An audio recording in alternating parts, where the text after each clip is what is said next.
This is Reunion, a play by Sean Devine. Playing Emily Morrison is Shalyn Bass-McFaul. Hello. Playing Norman Morrison is Sean Wilson. Hello. And playing Robert McNamara is Chris Prentice. Hello. And I am Marlo K Shaw on stage directions. McNamara. What did I say? McNamara. McNamara, thank you. Okay. Act 1, Scene 1. Emily Morrison stands in a motel room. There's always a moment, a flutter of a moment that hovers on the precipice of every life-defining choice. A parking lot. Norman Morrison wears a tweed jacket and holds a glass jar. 6 hours ago, I was shown what I must do, in a voice with a clarity that can't be ignored. This precipice, inside this brief forever, that is this moment, my choice is whispered. 1 minute ago, I looked into my daughter's eyes and knew that I am prepared. This is a new sequence. An office. Robert McNamara does a television interview. McNamara. Can't you just bleep that out? Can't you just, broadcast delay or something? I will either lean forward and life will irreversibly change. Emily takes out a box of matches. Fine, Ken. I'm sorry for calling you a prick on national television. You want me to apologize? There. I apologize for my inactions. Or I will lean back and life will irreversibly remain the same. Damn it, I mean actions. Only a few simple gestures now. Excuse me, Natalie, could you tell me what time it is? A twist of the wrist to open a jam jar. Norman opens the jar. I need to know when it's 5:20. My watch is... Emily opens the box. A lit match will either burn what it's meant to burn. Norman raises the jar. A lift of the arm to raise a toast. Or it will extinguish. Sorry? A turn of the hand to read my watch. It's 5:20 now? Billy takes out a match. This moment happens in 3, 2, Wake up, sweetie. 1. We're here. Scene 2. A self-recorded video shows Emily inside a motel room. The date timestamp reads November 11, 2001, 5:20 a.m. At 5:20 p.m. on November the 2nd, I will commit an act of domestic terrorism at the Pentagon, where my father died. Mr. McNamara, sir, I'm asking you to be there. Scene 3. October 30, 2001, 11:55 a.m. Rain. Sidewalk. McNamara enters in trademark tan overcoat, staying dry underneath a newspaper. He's speaking on a cell phone. Emily waits nearby, wet. The answer, Richard, is no. I'm not writing a new chapter. Therefore, you're not publishing a new edition. I'm not going to profit off of this. For crying out loud, the dust hasn't settled. And now there's anthrax. McNamara waves a key at the door. Mr. McNamara? Well, that's what I'm trying to tell you. I've made my arguments. I've said what I need. People don't want to hear me up on a soapbox. Mr. McNamara? I wrote a political theory. I suggested a diplomatic model. Let the politicians and diplomats do the rest. I'm 85 years old. McNamara waves a key card at the door. Excuse me, sir? Stop pushing me, Richard. It's not the time for public criticism. People are dead. They're dying and they're dead. Perhaps you're fine cashing in on catastrophe, but I'm not. McNamara hangs up. Goddamn key card. He buzzes to get in. Mr. McNamara, Not interested. Leave me alone. if you could just... Do you realize it's raining? I'm only asking for a moment if you're... I'm trying to be polite, but shoo. Emily reaches into her bag. There's a photo I'd like you to... Keep your hands where I can see them. If you obstruct me any further, I will have security here in 8 seconds. McNamara is buzzed in. Scene 4. Emily stands in the middle of a motel room. She switches on an audio recording device. New sequence. It's 12:35 p.m., October 30th. So I am uncomfortably settled into my not-so-deluxe room here at the Motel 6 in Washington, D.C., anthrax capital of the country. I'm paying $85 a night for this room, which means I'm being overcharged by about $80. Emily shuts off the recorder. She gets a photograph from her bag and sticks it to a wall.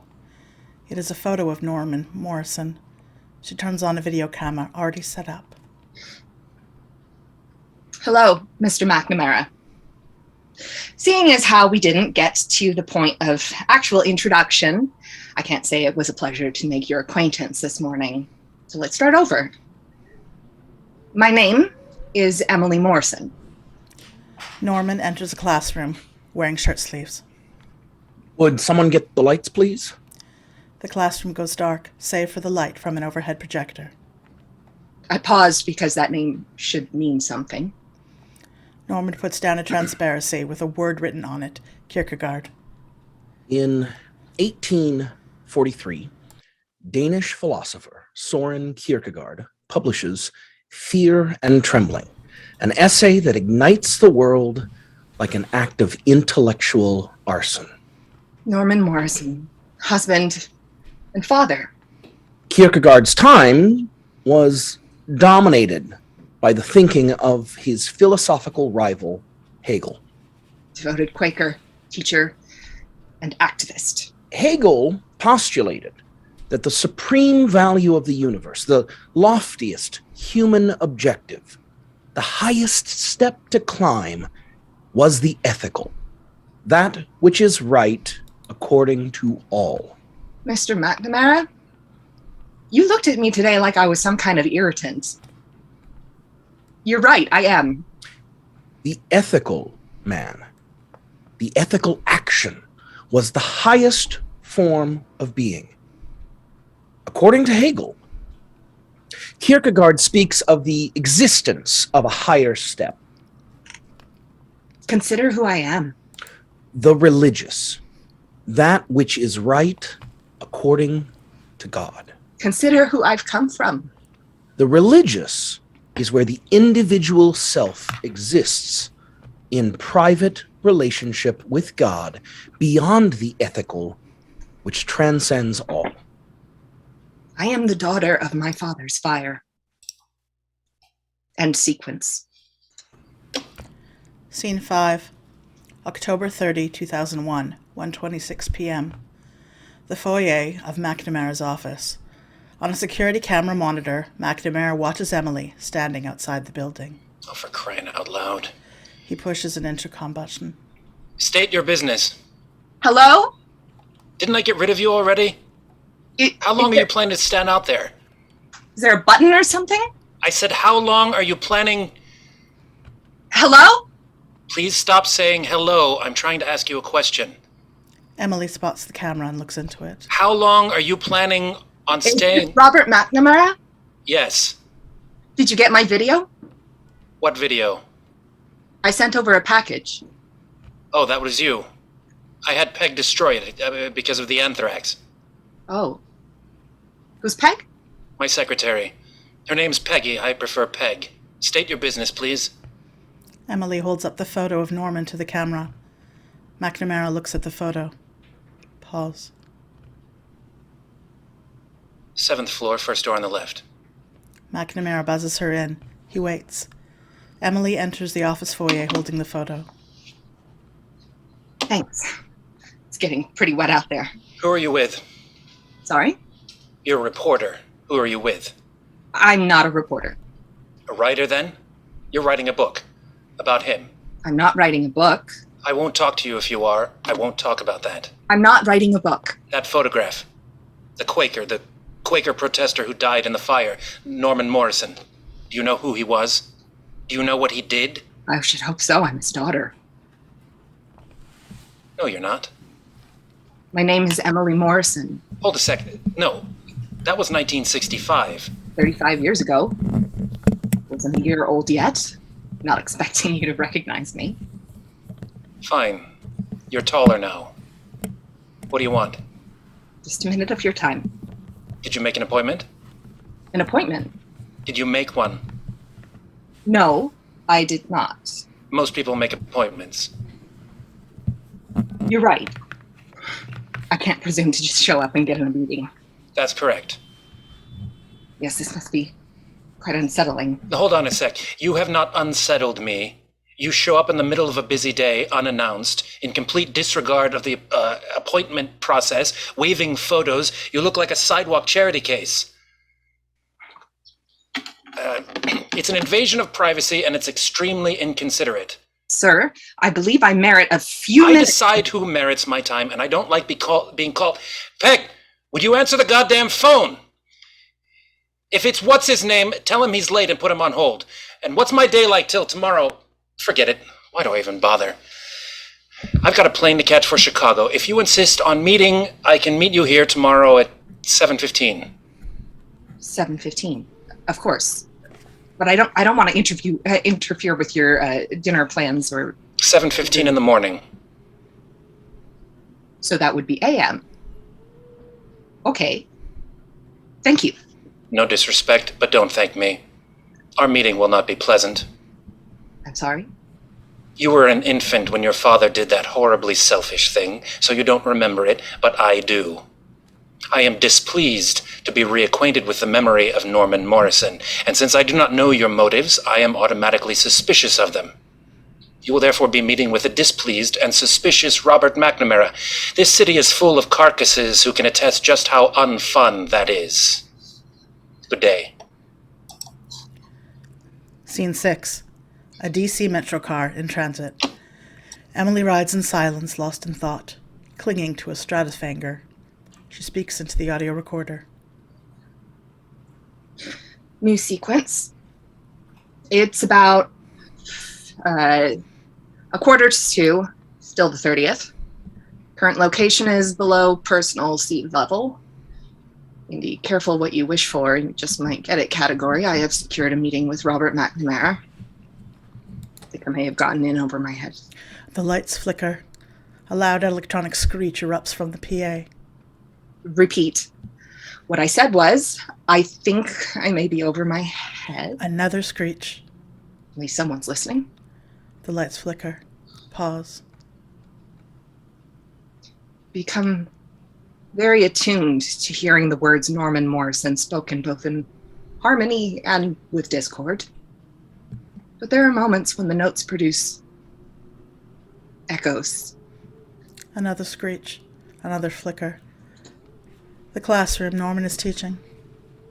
As the basis for his essay, Kierkegaard uses the Bible story of Abraham and Isaac, in which Abraham chooses the religious action of obeying God's test of his faith. But Kierkegaard creates deviations of the original, wherein each deviation, Abraham chooses to be ethical. What Kierkegaard is trying to say, the revolutionary message he's trying to impart, is that to be ethical is just not enough. That there are times when man must take a leap of faith. So, Kierkegaard presents his hero Abraham with 3 problemata, which of course comes from the Greek word for... Okay, and I just lost you, which happens every time I try to bring some Greek into the class. Mr. Morrison, please, I'm tired. I'm hungover. I don't want to speak Greek. Fine, I get it. But if you just knew what I was driving at here, if you knew the implications of... The metro starts pulling into a station. Outside this class, outside that door, the world is not what you think you see. It is slanted. It is sliding. We, as a nation, as Quakers even, are sliding. I'm talking about Vietnam. No one wishes to discuss what we're doing there, what we'll soon be doing there. But in this text, in these ideas, is a possible way through this. Next stop, Navy Memorial, Penn Quarter. As conscientious people in unconscionable times, you will be called to action. National Archives. Emily turns to the sound. A bell from the door. Be available to that call. Be available to the question. Doors open. Step back to allow customers to exit. What are the consequences of action? Bell. Step back. Doors closing. Emily and Norman speak in unison. What are the consequences of inaction? Step back. Doors closing. Bell. Emily exits. Scene 7. National Archives. Emily wheels a cart up to a media station, loaded with various boxes, video cassettes, audio reels, documents, index cards. She speaks on her audio recorder. New sequence. 4:22 p.m. Still October 30th. Still day 1. Already quite the journey. Emily selects and spools an audio reel.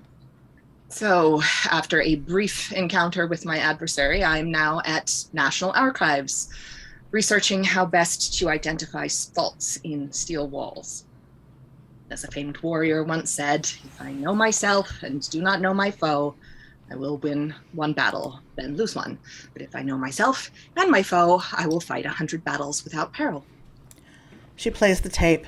McNamara speaks to the press. Are these microphones at the correct height? They seem a little low. About half an inch. Let me just... Now, Sounds of microphone being adjusted. before I answer the Washington Post, I'd like to...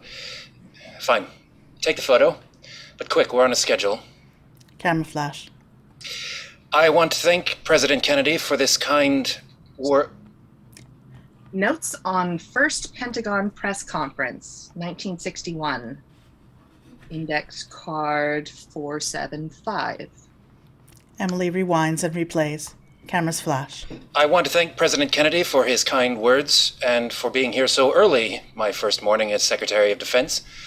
I truly hope that my time here is a time of security and a time of peace. How'd that work out for you? Those two words go hand in hand, and I pray we only ever use our incredible powers with that in mind, because power cannot last unless it is invested with moral purpose. I think you honestly meant that. And now, to answer the Post, I begin my first day at the Pentagon same as I did at Ford Motors, with 10 ounces of grade A Florida orange juice with an egg mixed in for an extra dose of hoo-boy. How very endearing for the cameras. McNamara drinks orange juice. Cameras. Index card 476. Points to remember. A. Son of a shoe salesman has come a long way indeed. B. Project air of seriousness and approachability. C. Keep log of daily wardrobe, might be on camera often. Cameras. Our nation is in the midst of a revolution in management science. And who is the proud warrior leading the charge? Why, none other than your humble, everyday accountant. Index card 477. Mental notes. A. Anticipate possible laughter re-accountant as proud warrior. New girl Peg thought it was funny. B. I won't be involved in Washington's social circuit. My job is to serve the president and party, not to attend parties. C. Bit about attending parties might be funny. Try it on Peg. D. In case of pressure to socialize, schedule time to learn the twist. Practice in front of mirror. Music accompanies a splendid display of automotive, military, and technological achievement. Prior to this revolution, the accountant arrived at an event only after the event had taken place. His job was to tally and record. He documented history. No longer. Through the new science of control management, the man who drove with his eyes on the rearview mirror, tabulating chevrons on the highway, now looks straight through the windshield with a sniper's stare.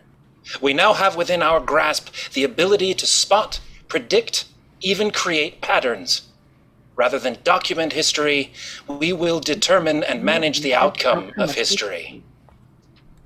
I haven't time for any more questions. Thank you. McNamara exits. Emily selects and loads a video cassette. Well, if he had no time for questions back then, he's going to have to make time now because I am coming up with a few gems. Emily plays the tape. An old film clip with caption, Presidential Medal of Freedom Ceremony, February 28, 1968. Presidential Medal of Freedom, 1968. Robert McNamara addresses an assembly. Mr. President, I cannot find words to express what lies in my heart today.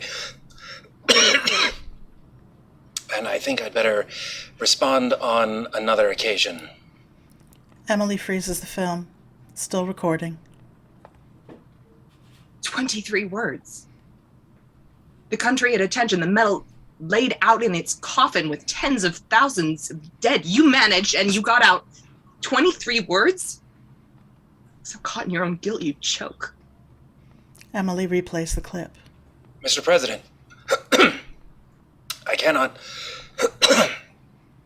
find words to express what lies in my heart today. And I think I'd better respond on another occasion. Emily mutes the film as it plays on. End sequence. Scene 8. The motel, almost dark. The wall is covered with research, giants from Emily's past and threats to her present. Emily enters, switching on the lights, holding takeout coffee, speaking on a cell phone. Then I'm sorry I woke you. I didn't think it was that late. It's just that I've been... Yes, I know. I know. Don't ask why, you know why. Emily flicks on the television, showing the ongoing destruction of a desert country. She mutes the sound. We've already discussed this. A few days. I'm not being selfish. Take that back. Don't use that word. I'm being a good mother. Why do you think I'm doing this? Just go back to sleep, all right? And please just kiss. She gets hung up on. Right. She unmutes the television, then shuts it off. She switches on her audio recorder. New sequence. It is currently... Wow, it's almost 2 a.m. No wonder he's pissed. Mr. McNamara, you said something today that struck me.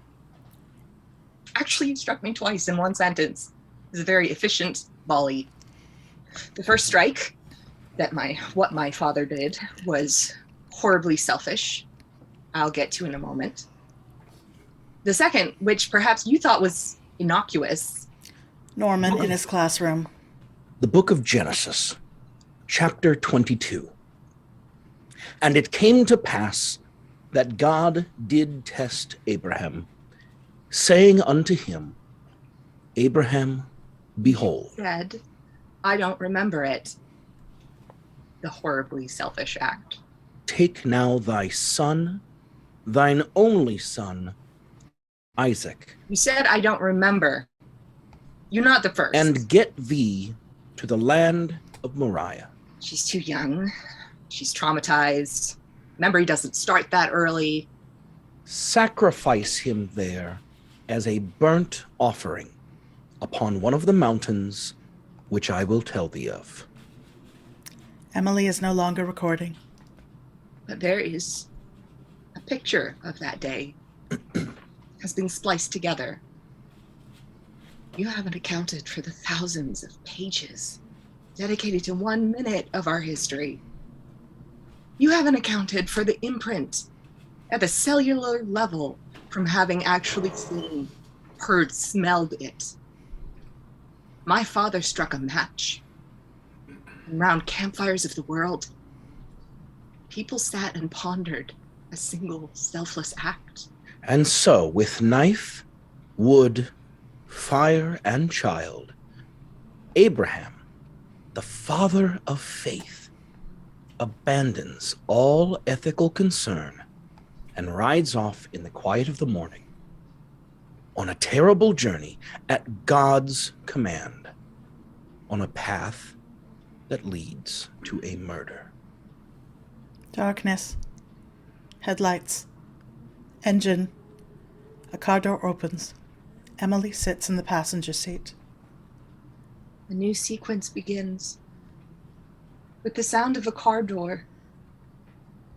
Through the camera of my mind's eye, I am transported by the beckon of headlights from sleep in a Motel 6 to the passenger seat of a friend's Cadillac, borrowed by an American martyr. A car door shuts. Gravel. A shape passes through headlights. Heavy footsteps trace the car. The sun is cold and descending. The darkness eclipses his face. Metal door cranks open to my right. Norman appears, jacketed. He opens the car door. Emily, wake up, sweetie. Hi, Emily. We're here. Scene 9. October 31, 2001, 7:16 a.m. McNamara's foyer. Emily waits, lost in thought. McNamara stands nearby, wearing his overcoat. Miss Morrison? Miss Morrison, Yes? Peg was calling you. You didn't hear? No. She's not one to get up from her desk much when she parks herself. Peg, give me 5 minutes without calls. McNamara leads the way to his office. Rain again.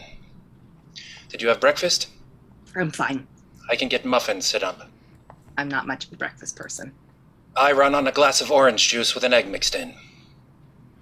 You're a busy man. You got me on a good morning. I got a couple of minutes. But this week, Chicago yesterday, New York, and back later today. Publish a book and everyone wants a piece of you. Peg, get her a copy of the book on her way out. Soft cover. So, did you fly in? Train. Where are you staying? A Motel 6. Over on 4th Street, Northeast, right near the... New York Avenue. Watch out for bed bugs. Will you be visiting the Pentagon? I plan to. Security's tight there now. You can't just drive up to the front gate. But DC's got plenty else to look at. You can see the monuments, some from right here. Lincoln Memorial, there. Washington Monument. Rooftop of the Jefferson. You know, I saw the Pentagon get hit from this window. You saw the plane? Hmm? You saw the plane hit the... How's your breathing, by the way? It's fine. No shortness of breath, chest pain, mucus? No, sir, not that I'm aware of. Bob, Robert, or Mr. McNamara, not sir. It's the mucus you're not aware of that should concern you. It shocks me you took a train to D.C. Was anyone coughing? I wasn't really paying... You know, come to think of it, I did notice a lot of those blue masks, those bioterror protection devices, for $9.95. At the train station, people were lined up like sheep. Cloth paper, 2 staples, an elastic strap, $9.95. I bought 6 for Peg and myself. Have you a pharyngeal swab? No, I haven't had what? Nasal pharyngeal swab to detect anthrax. Get one and self-administer, otherwise you have to wait in line for 2 hours. Peg, give her a swab kit. 3 people have died. Back over what I said. You're right. I didn't see the plane. I heard the plane. I heard it hit the Pentagon. It's a natural human inclination to embellish. Uh-huh. So how's your acting career? I'm sorry? Years ago, I spoke with your mother, Anne, on the phone. She said you'd studied acting, or went to film school. Oh, that's a long ways back. I'm still an artist, but I teach more now than I practice it. You're a teacher. Good for you. I taught for a while. Noble work. Not a compromise in the least. I didn't say it was. And have you had children yet? When I spoke with your mother, you hadn't. I have a son now. Good for you. I have a son of my own. Yes. One son and 2 daughters. Robert Craig, the walnut farmer, named after you. Margaret, the literacy advocate, named after her mother. And Kathleen, the forester. Who's she named after? I'll ask you to keep my family out of this. Yes, I notice you don't have any photos in your office. No pictures of your family? It's an office. Not even career photos. No. You received the Presidential Medal of Freedom, didn't you, in 1968? Yes. Public servant's ultimate reward. Public service is its own reward. And you got yours right before you were fired as Secretary of Defense. I wasn't fired. That's a common misperception. Is the medal here? Why are you here? Right. New York and back later today. I read your book recently. You'll have to be more specific. I've written several. Emily takes out a book. Oh, good for you, the new one. Peg, forget the book. She's already got one. May I? Oh, you don't need to... Wilson's Ghost, Reducing the Risk of Conflict, Killing, and Catastrophe in the 21st Century. How's that for a subtitle?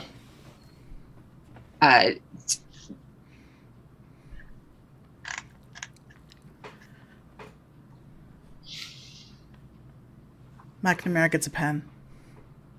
Sorry, can you go over that? I think there's a jump. Did I? Yeah. I jumped. There's a line that you missed. Apologies. Can we go back from the book? Sorry. Yeah. Emily takes out a book. Oh, good for you. The new one. Peg, forget the book. She's got one already. May I? Wilson's Ghost, Reducing the Risk of Conflict, Killing, and Catastrophe in the 21st Century. How's that for a subtitle? Tragically well-timed, all things considered. McNamara gets a pen. Oh, you don't need to... No, it's my pleasure. Checks his watch. October 31st. Good thing I wore my monster costume. Signs. Even when the book came out in June, thinking on threat analysis was Iran, Syria, North Korea. 5 years down the road, maybe even 10. Gives the book back. Not terror camps in Afghanistan, or bioweapons, and not the 11th of September. From Robert McNamara, in Dangerous Times. That's very lovely. Don't you wish to address these dangerous times? Address? How? Oh, I don't know. Get on one of those TV panels, ask the right-wing nut job you're butting heads with, why are we bombing Afghanistan? Oh, heavens, no. Absolutely not. So you're fine with us bombing? No. I'm saying I don't wish to state that question publicly. I have no issue with the question itself. It's a valid question. You'll validate the question, but you won't ask it? Do you agree we're illegally bombing a sovereign state? Is this an interview? Do you agree? Is that what it is? We're doing an interview. So you disagree? There's a case to be made for it being an illegal action, possibly. It's an irrational action is what it is. The enemy's not Afghanistan. The enemy's not Islam. Calling Islamic fundamentalists very inflammatory. If we called them Islamic conservatives, we'd probably fund their uprising. That's very funny. Something needs to happen. We're looking past Afghanistan. There's talks of invading Iraq. What if you did write that new chapter like your publisher said? How did you know? Yesterday? Sidewalk charity case vying for your attention. Then let me tell you what I told him. Besides the fact that I will not criticize a sitting administration and would never criticize an active military operation and risk soldiers' lives, I have absolutely no desire to let my critics say that Robert McNamara's attempt to profit off the tragedy. when you stepped down from the presidency of Ford to become Secretary of Defense at a fraction of the salary, you gave up millions in stock options to avoid conflicts of interest. I'd say your financial reputation is in the clear. I think your horse is about to pass my horse. With all due respect, there's a lot more at stake here than your reputation, and you need to take responsibility for that. Responsibility? Your book lays out a way of thinking, a way of acting that is a radical departure from the way we've always acted. A, you declare it a moral imperative to reduce human carnage. B, you philosophize on the necessity to avoid war at all costs. C, you systematically expose our own belligerent tendencies. And D, you call for the defining, identifying, and punishing of all war crimes, no matter the country of origin. It is true statesmanship. All right. I think my horse just humped your horse. Sir, you are fully Not sir. aware of the dangers that Miss Morrison, I don't disagree. you heard of the Patriot Act? It just got passed into law 5 days ago. Have you heard of it? Of course I have. Have you read it? As a matter of fact, yes. Although you'd be surprised at how many folks who signed the damn thing didn't read it. You know how long it is? She pulls the U.S. Patriot Act out of her bag. 132 pages. Why do you have that? Wiretaps without consent, seizure of property, unexplained detentions. All of it is now possible, even here. Did you read the new definition of domestic terrorism? It's frightening. Terrorism usually is. Tyranny is more so. That's a big fire you're starting there. Like father, like daughter. Is that what this is? Are you emulating the Quaker hero? There's no shame in my father's footsteps. As opposed to mine? He was a teacher, right? Your father was a teacher? He was. So the apple hasn't fallen very far, has it? I'm proud to say it hasn't. What did he teach? Ethics. Norman Morrison taught ethics. Is there a comment forthcoming? I think there should be. Don't let me stop you. You wouldn't know how. I find it not only ironic that Norman Morrison taught ethics, but very discomforting. I doubt your comfort caused him much concern. That's correct. My comfort was not at all his concern. The man drove to my window. He set himself on fire below my window. Do you realize the strain that caused on my wife? My children were numb. What Morrison did was a tragedy for my entire family. Yeah, it was pretty hard on us too. I do not appreciate sarcasm. I find it cowardly. And frankly, I don't believe his own family's comfort was as much of concern for him either. You don't know where his concern for his family was. Nowhere in proximity to the fire is my best guess. You think this hurts me? No, I do not. And I find that upsetting. A father sets himself on fire with his daughter present. Do not lecture me about family responsibility. In all the books I've read on you, sir, scarce was the paragraph in praise of your parenting skills. I have been respectful of your family. If you insist on dredging mine into your own family's mess, then I'd ask... My own family's mess? Norman appears. He holds a glass jug. Have I implied that your family didn't suffer? Emily? Have I attempted to diminish your loss, your mother's loss? Tonight, I cannot take you home. Come with me. Miss Morrison. What? I want you, dear, to see the Pentagon. Are you listening to me? What time is it? What time? Why is it so dark? Dark. What are you talking about? Absolute dark. The classroom. Norman lights a match. As father and son ascend up Moriah, the boy himself shoulders the kindling wood. The knife meant to slay, the fire meant to take, like stone in the hands of the father of faith. But father, cries Isaac, We have knife, wood, and fire, but no lamb can I see. So no lamb will we offer? Shift back. My son, says the father, that is not ours to worry. If God wants a lamb, then our God will provide. Shift back. It's 7:28. Sorry? You ask me what time it is. It's 7:28. Okay. Do I need to specify AM or PM?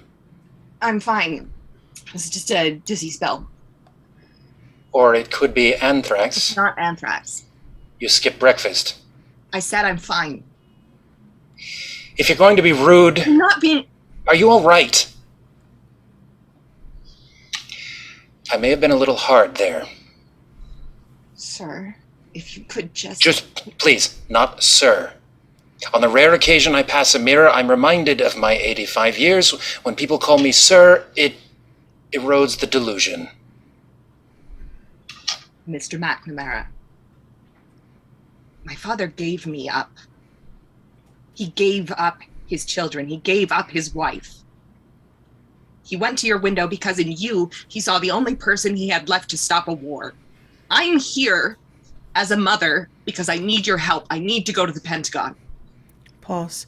McNamara looks at his watch. Let me buy you a muffin. McNamara gestures for the door. Music. Bach B minor mass. Qui tollis peccata mundi. Emily leaves. McNamara pauses. He winds his watch and checks the timing. Norman appears. There was a clock in your office. I could hear it counting on the wall below your window. I could hear it over the flames. McNamara exits. Scene 10, the Pentagon. Emily enters the sun-lit central courtyard wearing a visitor's pass. She takes out her audio recorder. New sequence. I've come back. I am presently in the courtyard of the Pentagon. It's a lot nicer than you'd think. There's a lot of trees and benches and grass. Security, however, is it's definitely on alert. VIP escort or not, I will not be accessing the northeast parking lot where Dad died, where I need to get to, which would be there. So the plan will require adjusting. It is 8:20 a.m. on October 31st. The event occurs in 2 days and 9 hours. McNamara enters, wearing a visitor pass and carrying a small paper bag. Oh, you're here. I must have... I get the muffins. I turn around.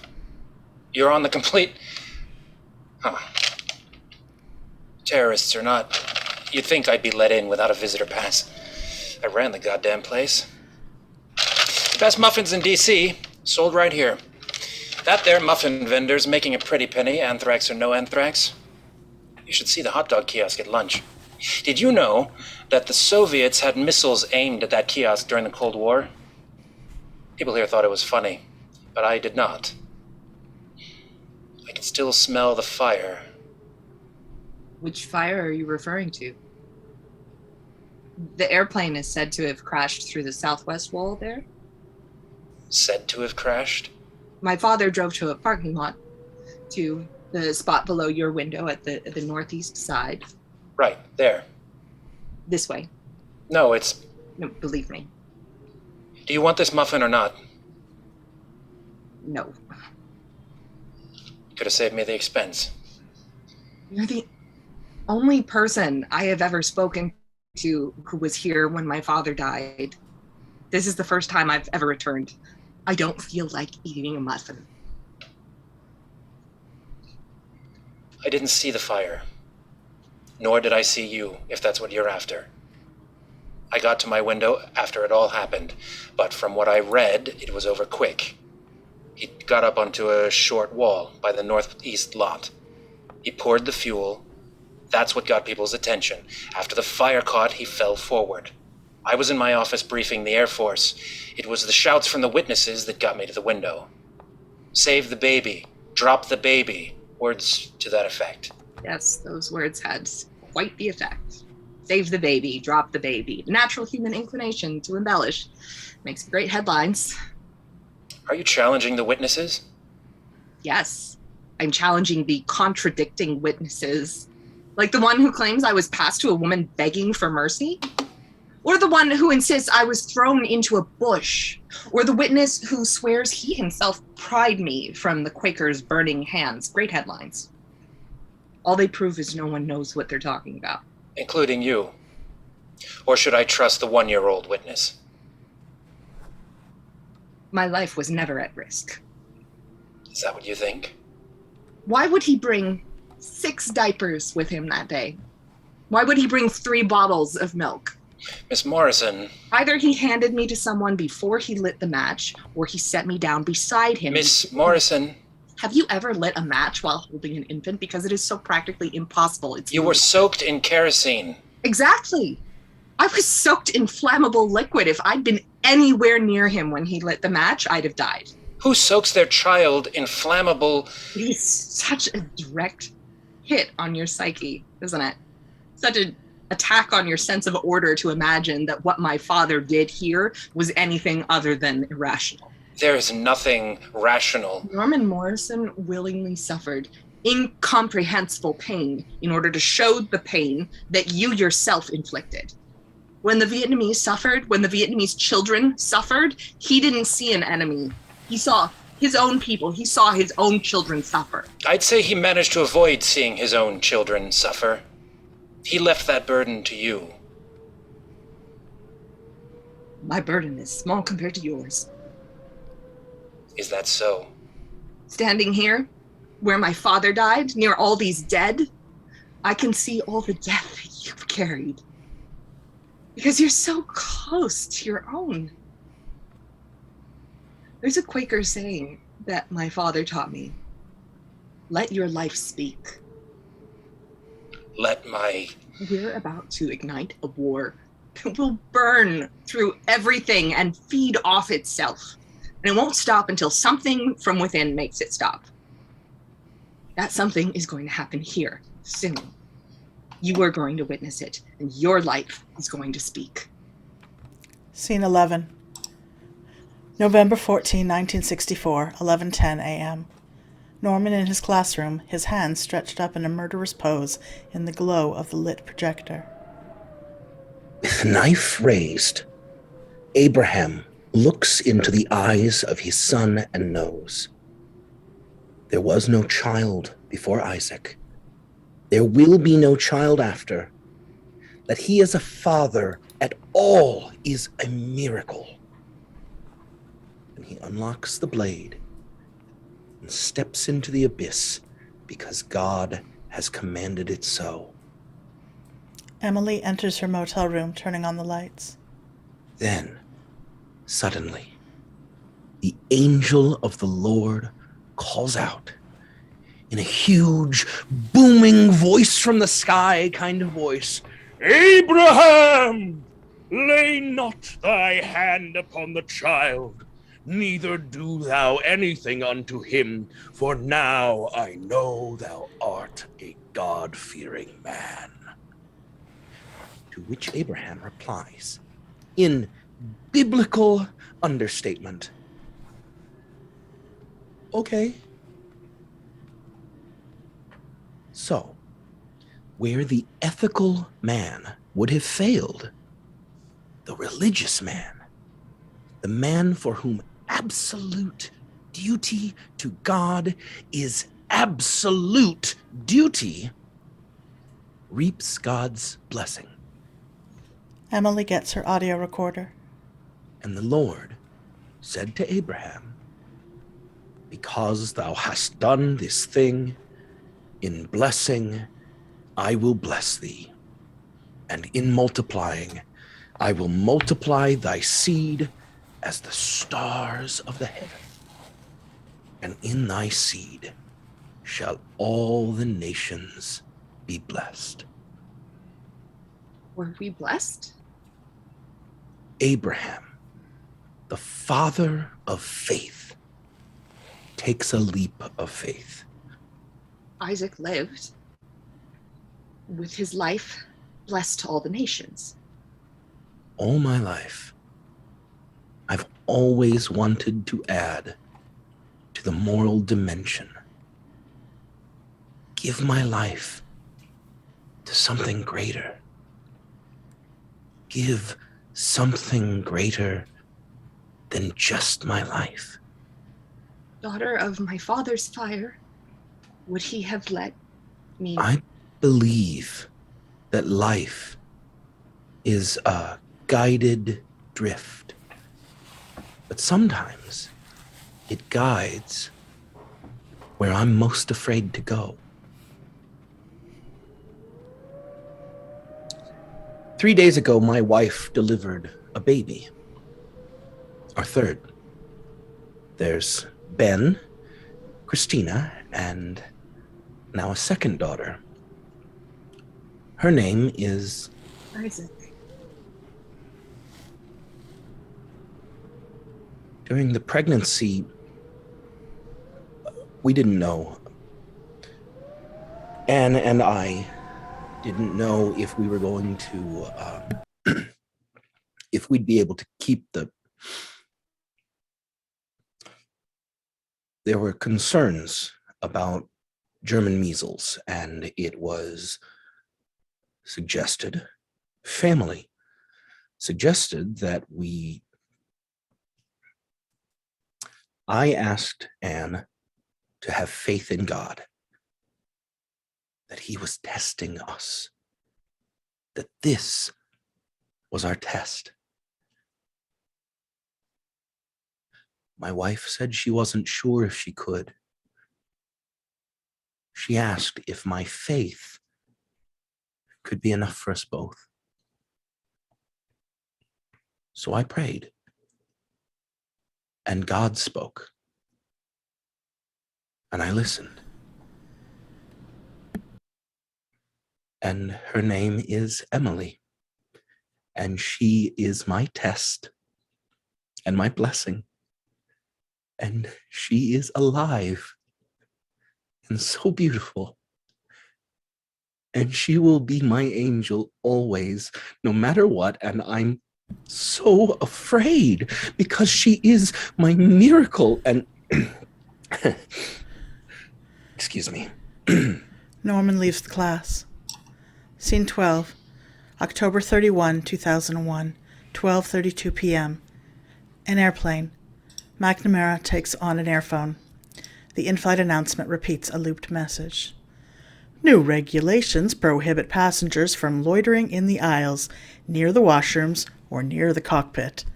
Armed marshals are stationed aboard to ensure your safety. Peg, I'm on the plane.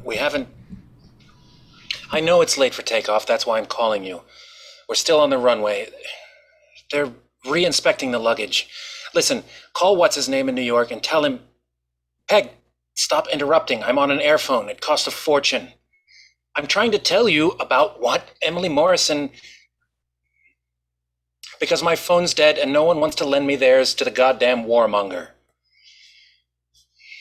The flight steward's giving me the put your seatbelt back on look. Who does he think put them in the cars in the first place? Christ. Peg, I'm spooked. The Morrison girl, she spooked me. She's planning to do something at the Pentagon, Peg. The goddamn Pentagon. Hold on. Damn buckle. McNamara unbuckles and paces with the earphone. She said she wants me to witness something. I don't know what. I didn't stick around to find out. Something about my life speaking. I don't know. It's a Quaker thing. They should just stick to oats. Peg, I need you to nip this situation in the bud. Take a letter. And then when you get up from the goddamn desk and deliver it. Am I making myself clear? Oh, now one of the stewards is on his way over. Probably wants to corral the mad cow. What do you want, for crying out loud? Norman appears, drenched. Bombs were weighed to the ticking of that clock. Could you hear my screams over the ticking of that clock? Norman disappears. McNamara hobbles to his seat and buckles. Peg, I'm not feeling well. Shorthand dictation. Dear Miss Morrison, due to obligations, afraid won't be sending further. During period national grieving, consider own needs, explore own grief on own. As for match theory, old infant, light match, impossible, ? The plane's engines start to throttle up. I operated 5 telephones simultaneously. I moved armies across maps with my own son in my arm, lighting a match, ? Analysis dubious. If require assistance, call Peg for list of counselors and therapists. List not for me, but for other people who work in building. Wishing health, happiness, RM. The plane takes off. Scene 13. The motel, Emily with letter and audio recorder. New sequence. I find it disingenuous, sir. I find it absolutely inconsiderate to wish me health and happiness while in the same breath recommending therapy. She crumples and discards the letter. I am not here to explore grief. I'm not grieving. This is not about grief. You haven't even begun to understand what this is about. You haven't been assigned your role yet. Emily retrieves a box of wooden matches. A car's engine and headlights ignite. So you can't tell me that we're not done, because we are most definitely not done, and you cannot say to me that you can light a match while holding an infant. Norman enters. You have never lit matches while holding infants. You have never put yourself in that position, so you cannot state that.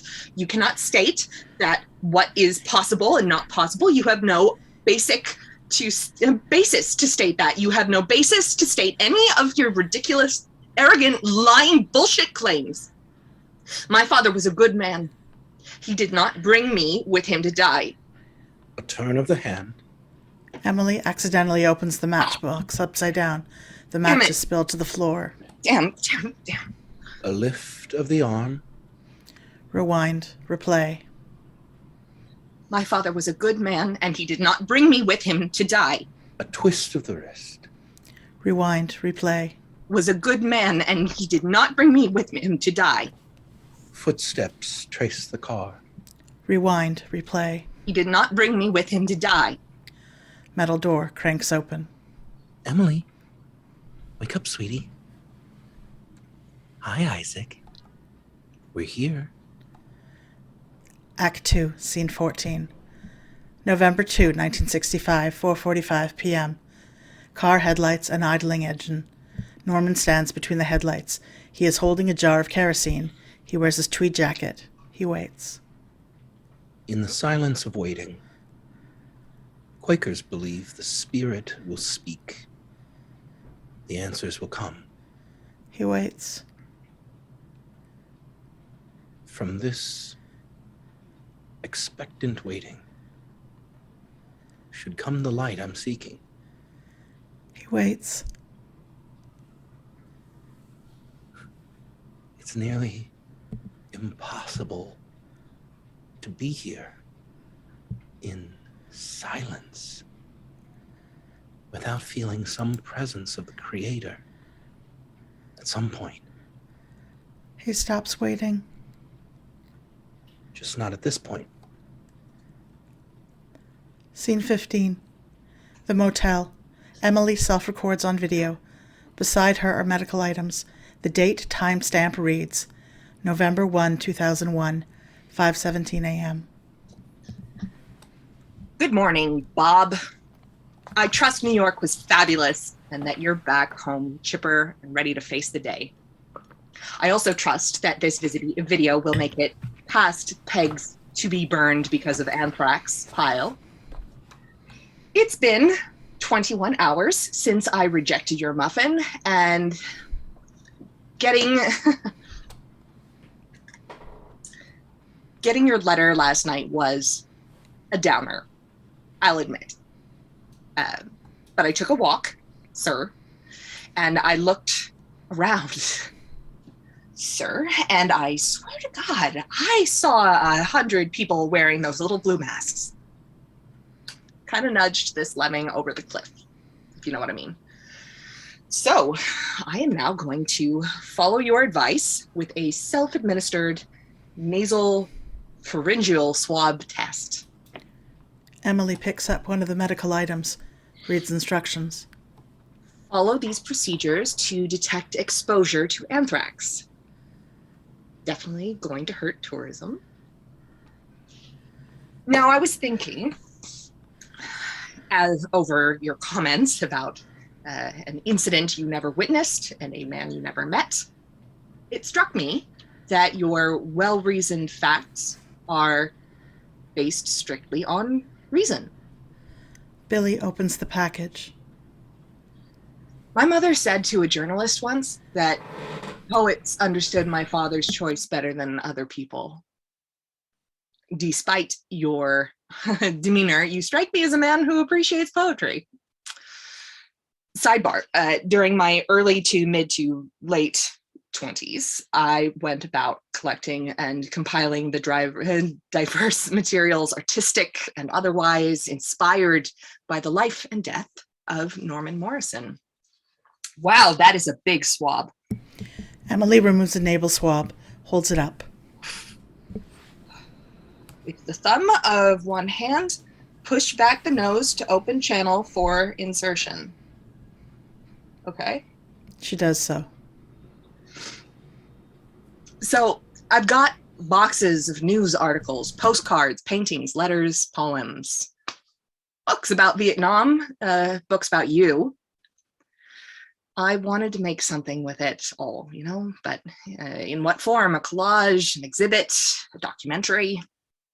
So it just got put on the back burner because, life happens. I got married, had a kid, started teaching. And the whole thing just started to feel too retrospective, too after the fact. It is important to direct swab straight back into nasal channel and not into the brain. Thank you for making that clear. Imagine the face as a vertical plane, then direct the swab perpendicular to that plane. Okay.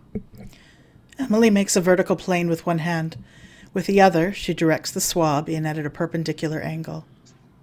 So the project, it's back on the front burner because, well, life happens. Slowly and precisely, Emily repeats the action. Which has brought me to you. In 36 hours, at 5:20 p.m. on November the 2nd, I will commit an act of domestic terrorism at the Pentagon, where my father died. Mr. McNamara, sir, I'm asking you to be there. Pause. Emily holds the camera's eye, then turns off the camera. She nearly buckles over. Christ. Scene 16. Norman re-enters his classroom. Emily is present. I'm sorry for leaving like that. I'm not normally one to get so... I do hope I didn't upset anyone. All right, where was I? Right, fear and trembling. So, Kierkegaard creates deviations from the original Abraham story, where the father of faith becomes an ethical man in an ethical world, faced with the constraints of the ethical system. Each of us in this room, to one degree or another, will encounter this in our own actions. So, with his deviations, Kierkegaard exposes three conundrums, three problemata within the ethical system. Norman puts up a transparency. Kierkegaard's three problemata. 1. Is there a suspension of the ethical? 2. Is it ethical for Abraham to conceal purpose from wife/Isaac? 3. Is there an absolute duty to God? Is there a suspension of the ethical when the end might justify the means? Is it ethical to conceal our end? And finally, is there an absolute duty to God? Now, before we get to the deviations, I have some bad news. I'd ordered some slides made of the paintings found across art history, which illustrate the Abraham story. I thought they'd help us untangle the Kierkegaardian bramble, which is just so philosophical, you know? It's all just so, But as I was viewing the slides right before class, the projector's bulb overheated and they melted. Emily picks up her audio recorder. And so, in the freewheeling spirit of the day, I commissioned myself to produce the following, about 10 minutes ago. Norman puts up a transparency, a stick figure drawing, Abraham, Isaac, a donkey, and God. New sequence. In the first deviation, Abraham, here with the beard and long robes, sets off for Moriah, with his son by his side and accompanied by a donkey. The event will happen in just under 36 hours. Abraham rides in silence, his eyes downcast. He cannot fathom God's murderous command. Am I really going to do this? There's God, the wrathful Old Testament God, hence the frown. Father and son arrive at the mountain. Abraham builds the altar and ties up the boy. Just as he is about to draw the blade, who should enter but... New transparency. The ram enters blissfully unaware. The ram. Slightly ahead of schedule. So, instead of murdering Isaac, ethical Abraham substitutes the ram. New transparency. The ram over a fire. Isaac poking it with a stick. Abraham shakes in fear. The frowning God is even more angry. When the means to the end proves unethical and unfathomable, ethical Abraham replaces the means. Isaac lives and thrives, but in disobeying God's will, Abraham fails God. His faith is broken. His world goes dark. He knows no more joy. A few days after Norman's actions, Mom found lecture notes inside his jacket pocket. That's the first deviation. They don't get any easier to draw, let me tell you. The jacket he wore that day. The second deviation starts the same as the first, with everyone on their way to Moriah. New transparency. Everyone on their way to Moriah. Now, in the Bible, Abraham keeps his plan for Isaac secret. In this deviation, however, Abraham reveals his plan. Neither the jacket or the notes themselves had been burned in the fire. New transparency. Isaac loses it. Isaac is the crew cut fellow in the short robes, which he has probably just wet. Isaac falls to his knees. He begs for his life, calls to his father's mind the joy of their house. All this I indicate with exclamation marks and beads of sweat. New transparency. Abraham has his arm around a frightened Isaac. Abraham talks with his words full of comfort, but Isaac simply cannot understand. Question mark, exclamation mark. Abraham changes tactic. He turns away for a moment and then... New transparency. Abraham enraged, Isaac afeared. Abraham's look is wild. His form is horror. Isaac cries, "Father, how can thou do this and say it is God's will?" Abraham takes Isaac by the throat. "Idiot boy! Dost thou think I am thy father? I am an idol worshiper. This is not God's bidding. It is my desire." Isaac cries out, "Oh, God, if I have no father on earth, be thou my father." New transparency. Isaac sent heart-shaped love to the frowning God. Abraham looks downcast. When concealing his purpose means the death of his child, ethical Abraham reveals his unethical purpose. "For it is better, Lord," says Abraham, "that the child believes I am a monster rather than lose faith in thee." On his notes, Norman had written, "Quakers seek to begin with life, not with theory or report." Before I get to the third deviation, lift your eyes off the page for a moment. Look outside this room. Look at the world you live in, that you think you live in, that you wish you lived in. And then look, better yet, realize what that world has become. The life is mightier than the book that reports it.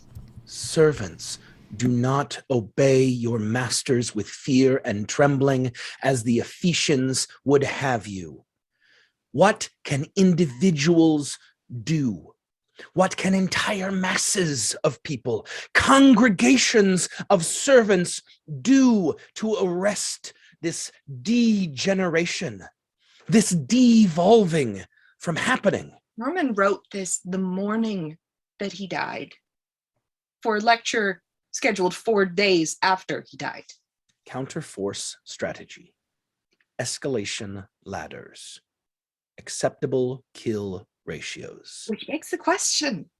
We have systemized the calculation of acceptable ratios of killing. Did he ever intend to deliver that lecture? When did numerical become more sacred than biblical? Scene 17. The Pentagon office of the Secretary of Defense.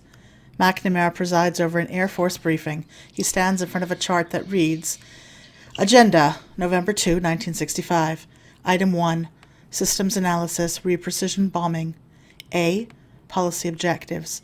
B, Threat Identification, Re-Objectives. C, Strategy, Re-Threats. D, Data Required, Re-Strategy. No, I am not going to answer the General's question because the question doesn't merit an answer, because a very simple concept has passed over the General's head. What are the objectives? What are the threats to the objectives? What strategy best counters the threats? And finally, what data is required to develop the strategy? I don't understand how you can't grasp such an efficient system.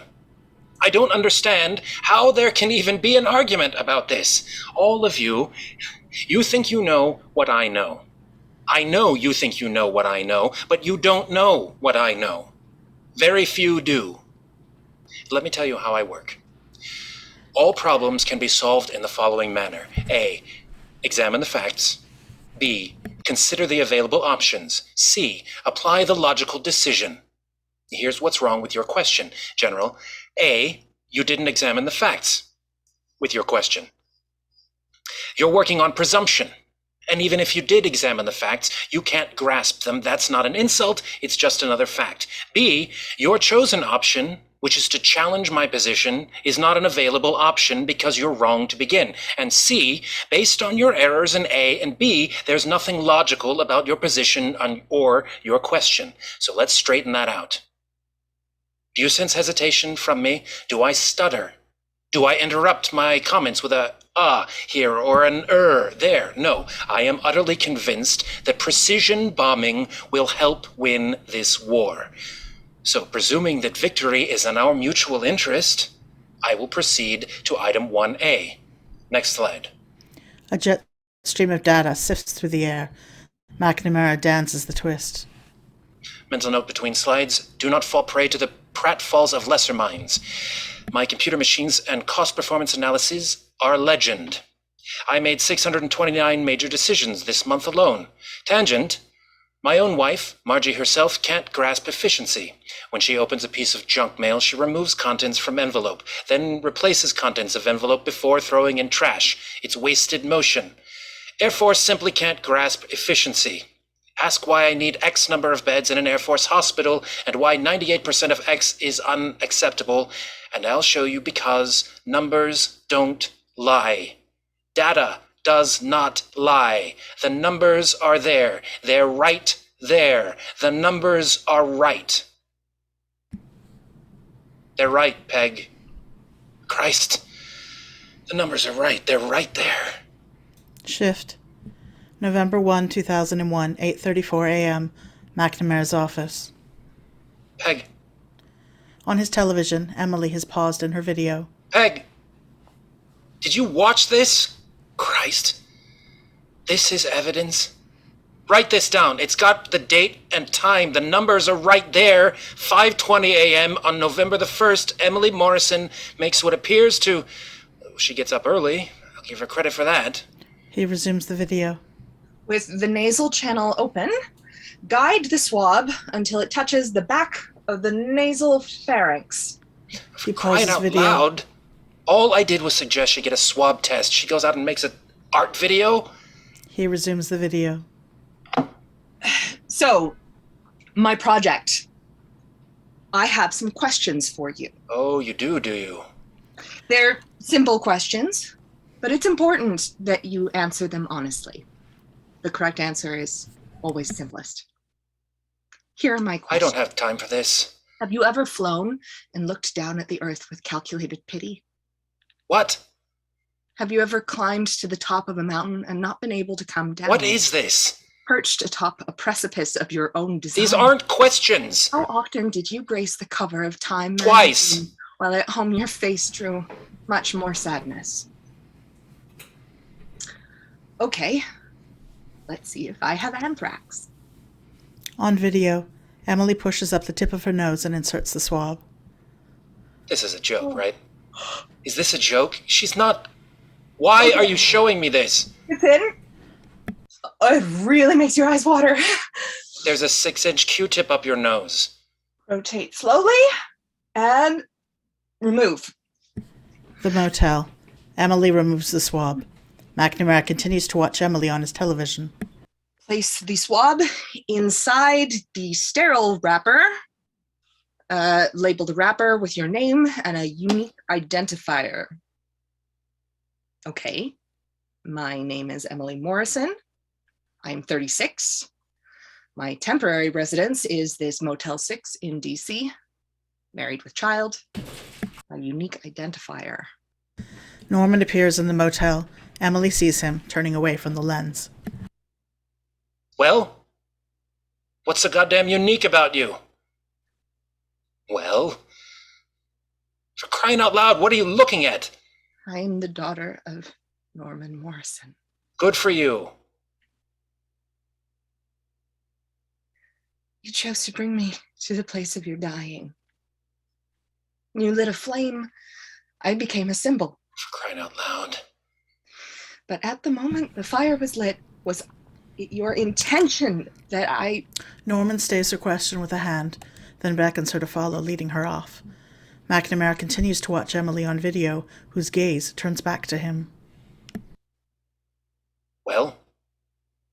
February 28, 1968. What?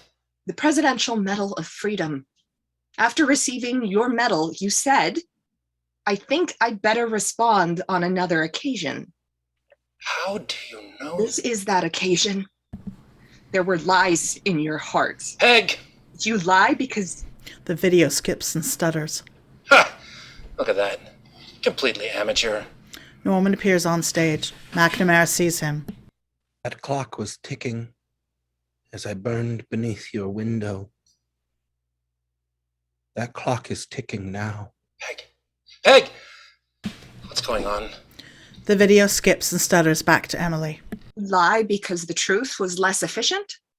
Did you weigh the consequences of your actions against the mass of your inaction? Does your medal weigh heavier now than when you first wore it? Has your family ever read the transcript of what was not spoken that day? Peg, get me a car. Scene 18. Norman leads Emily into a space. While we were both living, you had 1 year minus 9 days to set me on my way. In death, you've marked my path to this very step. They arrive at a kitchen in Baltimore. The final day of Norman Morrison. Each minute of these last hours I've pored over time-blinding history, but all I'm looking for is the one whisper. Yes. When the Quaker received his mission. It starts here. It happened here, inside our home. Norman sits.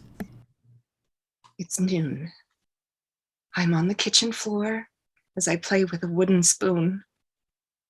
Mom makes grilled cheese and onion soup. Your last meal. The warm smell fills the room. You have a political newsletter in one hand, and your head in the other. One article in particular has severed a nerve. On video, an article from I.F. Stone's Weekly. A French priest tells how our bombers destroyed his village. Mother asks what's the matter, if something is wrong. She says that you mustn't despair. You set a record on the turntable. Music.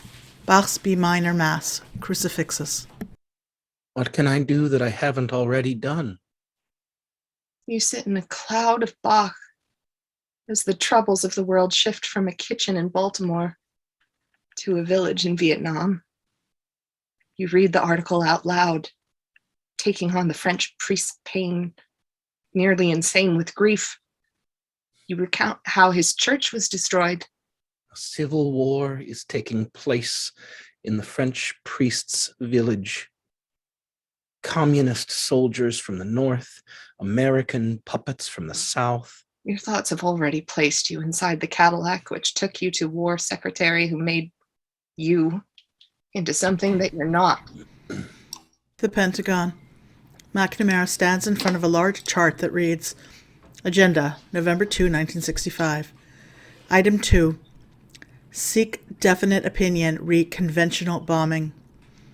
A. Insufficient, re results. B.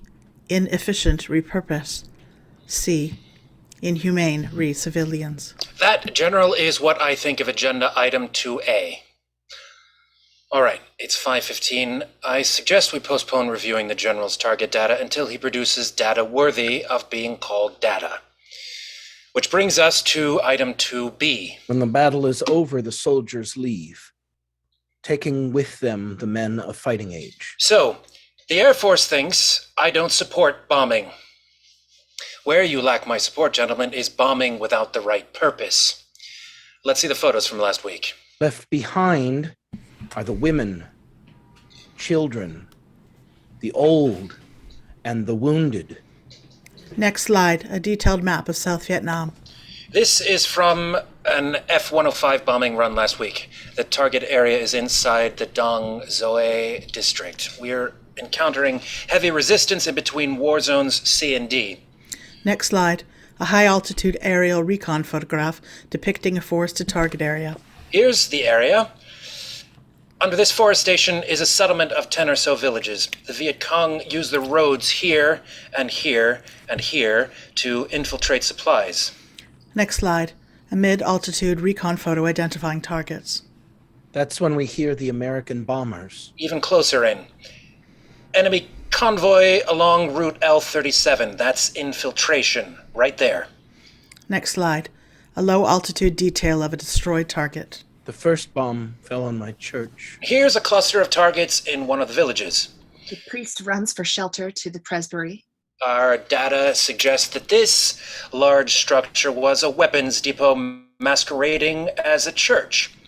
Next slide, a low-altitude detail of an annihilated settlement. The second bomb crushes it. Now here's a great image. The bomb falls all night, long after the enemy has left. This is an example of the low-altitude precision targeting that I'm ordering all of you to adopt. The women and children are shrieking. It is the future, gentlemen. Get used to it. Loudspeakers from the U.S. planes warn the villagers to stay in their huts, that they will only bomb the forest. You can see the bomb's insertion point through the roof. So the villagers obey. This was an enemy command site. But they bomb the huts anyway. The data's 90% certain on that. Next slide. A continuous series of bombed targets. Gentlemen, if the Air Force can absorb one thing, absorb this, because I'm tired of repeating it. The priest can only pray. Conventional bombing will not win this war. I reach for the metal locket I wear around my neck. Conventional thinking will not win this war. It carries the blessed sacrament. Our power lies not in the sledgehammer, but in the laser. The body of our Lord, it had been pierced by 2 bullets. Analytic, systematic, it's how we'll win this war. In this war, they shoot at God himself. Great destruction. This data speaks, gentlemen. Just take a look at this. Fresh from the field, this is just great. Great data. Gente le corps de mes The priest fidèles. buries his faithful as well as he can. US and SVN offensives and patrols up 14.6%. Complément. 7 he buried completely torn to bits. VC killed up 7.2%. VC weapons captured up 9 points. J'abandonne le blessé. He has to abandon some of the wounded. Up, up, up. Je les laissé He pour leaves them mourir. there to die. In all measurable ways, we're winning. With actions based on data-supported decisions. Versus the Americans. The beauty of control management through which we can report all of human... Mentir à le gré, mentir le américain. A terrible scream. What is that? What is that awful? It's right outside the window here. Would someone go see what that is? The 3 lines on the graph sag down through the collected data like dying snakes. C19. February 28, 1968. 12:03 p.m. McNamara, age 51, stands in front of an assembly. Mental note. There are multiple beads of sweat on my forehead. Do not wipe away, not in front of the cameras. Nice enough assembly. We are 3.75 minutes off schedule. The president was supposed to enter at February 28, 1968, 12 o'clock p.m. It is now 12:03. I grind my teeth every night now. Perhaps the president is behind that door, polishing the metal or chastising the reporters who dare ask, is McNamara resigning or being fired? Perhaps he's advising my successor not to look out the window to the northeast parking lot, where the young Quaker and the infant and the fire. The president is 4 minutes late as of now. He thinks I'm buckling under pressure. He's angry with me. During my last trip to Vietnam, I announced to press, "Long live Vietnam," in my best Vietnamese, "Vietnam, Muan Nam." But it is a tricky and subtle tonal language, so what I really said was, "The southern duck wants to lie down." The president did not like that. The cameras flash. Here he comes. Back straight. There he is. Look at him.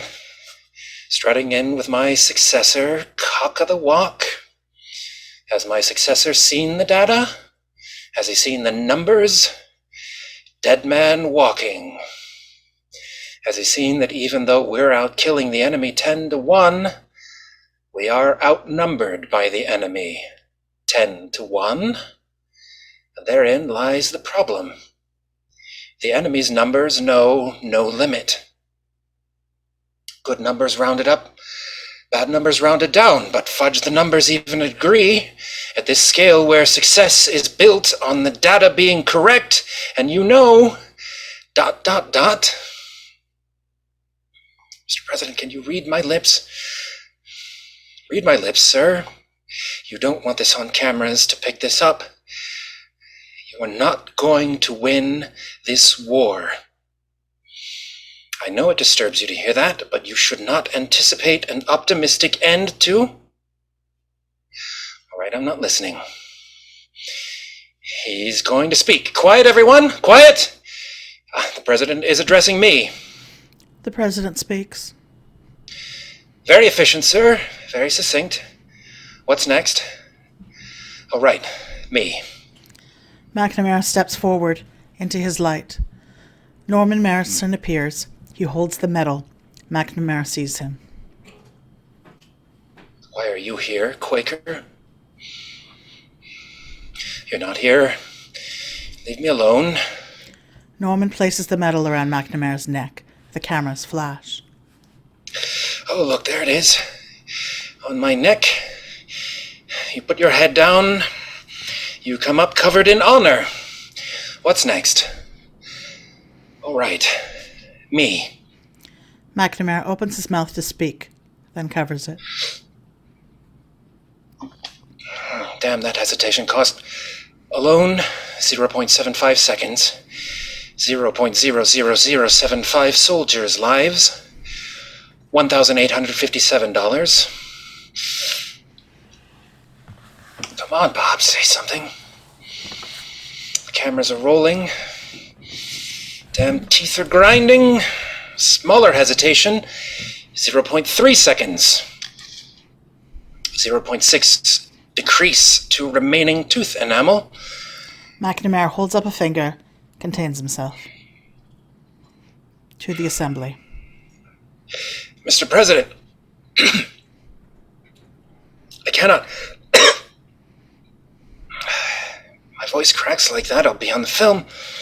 To assembly. Find words to, He holds up a finger, then bends over viciously to speak in confidence. Mr. President, no matter if I quit or got fired, I must counsel you one last time. You will soon be in a very big pickle, sir. It's in the numbers. They're right there. When it happens, and it will happen, I suggest you try this. McNamara dances the twist. It's the twist, sir. It frees up the spirit and unties knots. And our spirit is knotted, sir. What we've been doing, what I've done for you, this office, you can't hold power without moral purpose. The people won't allow it. McNamara snaps back up. I cannot find words to grip the podium. To assembly. Express what lies in my heart today. Tears are coming.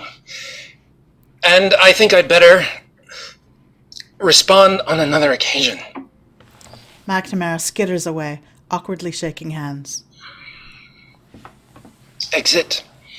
Hands shaking. I am the picture of grace as a subcutaneous lake of sweat forms between my skull and the skin of my forehead. A note to my successor: man is a complex animal, but he is a rational animal.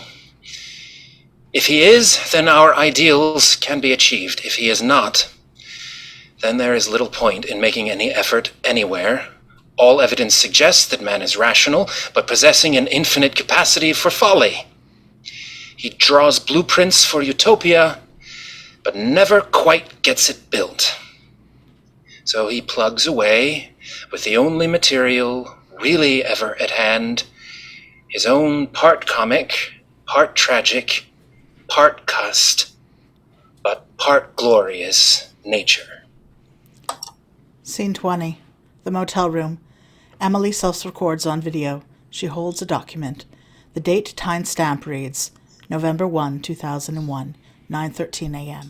Amended Section 802 of the U.S. Patriot Act states a person is engaged in domestic terrorism if they commit a criminal act dangerous to human life, and if said act appears to be intended, A, to intimidate or coerce a civilian population, or B, to influence the policy of a government by intimidation / or coercion.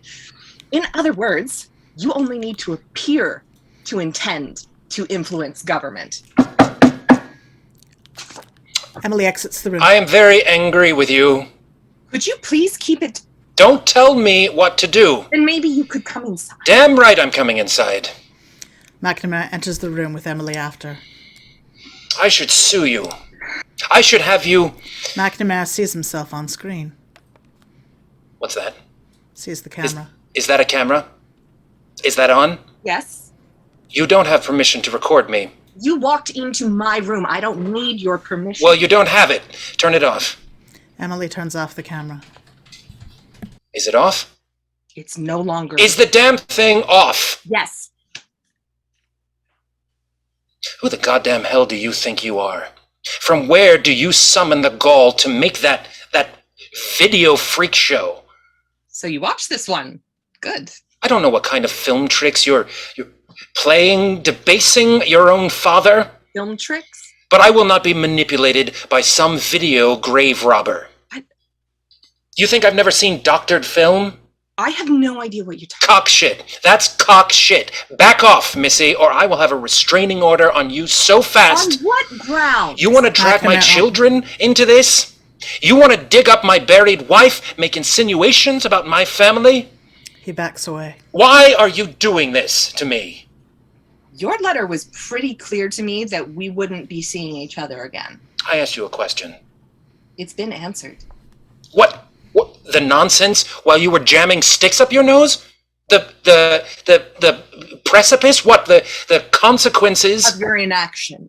What inaction, then? February 28, 1968. The Medal of Freedom. That's what this is about? Very soon, history will record the life of one Robert McNamara. It is going to speak horrible things. But if you are fortunate, history might allow that in some manner you were a man of conscience. But on that day, with the medal hanging around your neck, with everything you could have said but failed to say, you failed your conscience. You don't get to talk to me that way. My father planted himself under your window. He planted doubt in Robert McNamara about the war in Vietnam. No. His death forced you to see more clearly what you This is already crazy. knew. The unflappable McNamara, so confident in October, turns doubtful in November. Yes becomes maybe. No. I refuse I'm not sure. to be spoken to. You knew that the war that you designed could not be won, and you said nothing when you had a responsibility to tell. Stop telling me my goddamn responsibilities. My loyalty was not to the people. My loyalty was to the President of the United States. God damn this information age. Everyone thinks they're entitled to know everything. They're entitled to better than what they got from you. I saw the film. It's on your face. And it's sad. You tried to become the person that you could have been, but you couldn't get all the way there. Emily pulls out a paper. Maybe now you can. What's that? A statement. For who? For Robert McNamara. He takes the page. He reads it. You can't be serious. Very serious. The same acts of arrogance now being repeated. This is what you want me for at the Pentagon tomorrow? This is me letting my life speak? Feel free to use your own words. This is absolutely... What is this? It says here, pause for reaction. Yes. Reaction to what? That's when I burned the Patriot Act. Are you out of your mind? I hope not. At the Pentagon? You'll be arrested. Exactly. A legitimate act of protest is now an act of domestic terrorism. And people need to see that if they're going to stop that. If they're going to support an idea, then the idea needs a compelling narrative. What if you get shot? That won't happen. You want to find out? Read your own damn statement.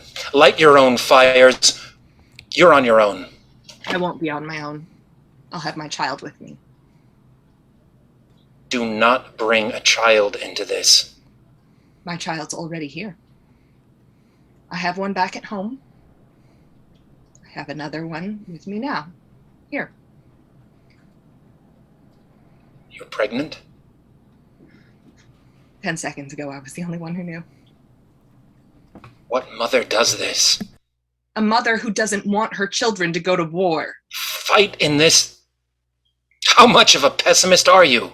Vietnam lasted 20 years. Why shouldn't Afghanistan? Or Iraq, Iran, North Korea? Then don't let them enlist. And they could be drafted. There won't be a draft. Optimism is noted. Why are you doing this? Why aren't we all doing this? Because not everyone needs to be a compelling narrative. It is a sin to be silent when it's your duty to protest. Abraham Lincoln, I saw his monument from your window. Listen to me. All tyranny needs to gain a foothold is for people of good conscience to remain silent. Miss Morrison. Thomas Jefferson, I saw his monument from your window. Emily. You speak of loyalty to presidents. Be loyal to those. Dear, please. Or what should your monument be? I already have one. It bears the names of 58,191 dead. Why isn't my father's name on it? Didn't he die for his country? Didn't he do as much as they did? Didn't he lose just as much? Ask your mother what her husband lost. The love that a married couple discovers. Love that they never thought they had when they raised their children that they made together. Ask her if losing that was too much. Ask your sister Christina what her father lost.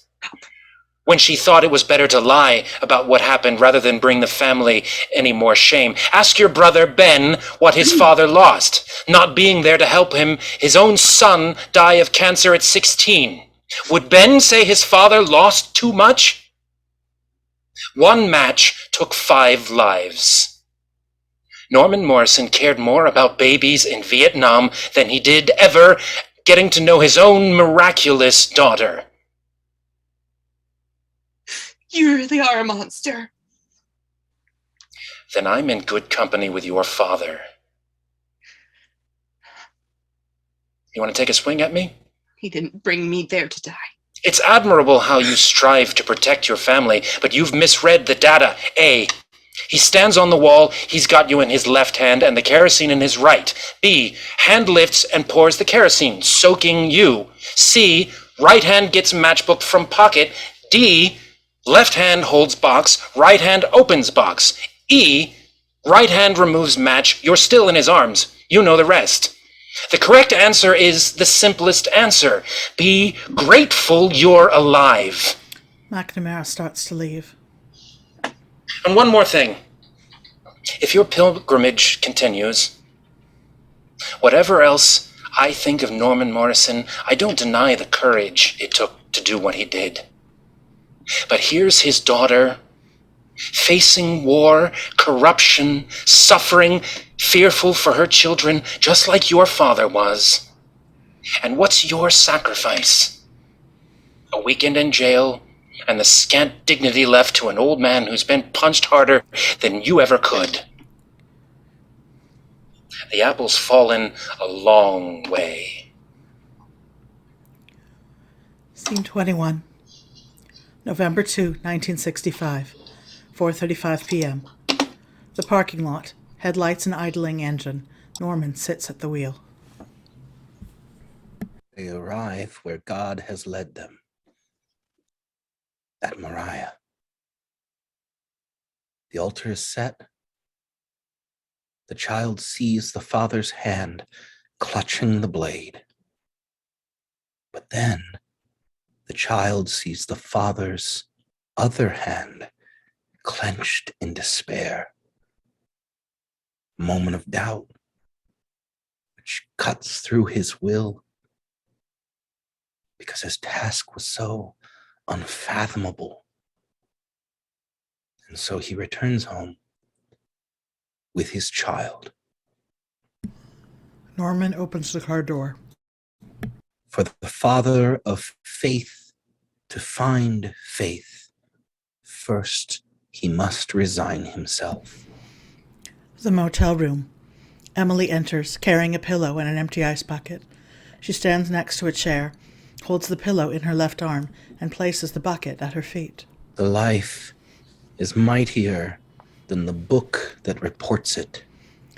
Emily sets the pillow on the chair, picks up the bucket, tilts bucket over her head, places the bucket at her feet, picks up the pillow, embraces it, sets pillow on the chair, steps away, removes box of matches from pocket, opens box, removes match, readies match to strike. Norman exits the car. It's a leap of faith. Emily picks up the pillow, holds it in her left arm, picks up bucket with right hand, tilts bucket overhead, feels the kerosene, looks down at pillow, places bucket down, embraces pillow, gets matchbook with right hand, transfers to left hand, opens box with right hand, looks at pillow, removes match with right hand, closes box. Norman shuts the car door. There's no faith without doubt. To have faith that my child survives this day is to doubt she lives past this day. It's just so beautiful. Emily strikes the match. Norman walks around the car. He opens the passenger door and peers inside. Emily, wake up. Hi, Emily. We're here. Scene 22. November 2, 2001, 4:45 p.m. McNamara's waiting room. Emily sits with a small bag. A television press conference plays in the background. I said a long time ago, one of our objectives is to smoke 'em out and get 'em running and bring 'em to justice. Afghanistan is just the beginning. Anybody harbors a terrorist, they're a terrorist. If they fund a terrorist, they're a terrorist. If they house terrorists, they're terrorists. I mean, I can't make it any more clearly. McNamara enters, wearing a makeup bib. Peg said you were here. Peg was correct. You considered, and now you want to take that punch. So I never found out. Do you have anthrax? No anthrax. Good for you. Are you expecting a messy dinner tonight? What? Oh, this. Right. No, that's good. Messy dinner. They often are. No, Peg's doing my makeup for a TV interview. It's good publicity for the book. Good for you. No, it's nothing. One of those panel things. Me up against some right-wing nut job. And it's happening pretty soon. Damn it. Watch is still... What time is it? 4:45. Huh. I imagine you'll be heading to the Pentagon soon. I left a message with 10 reporters, mentioned my father, what today was.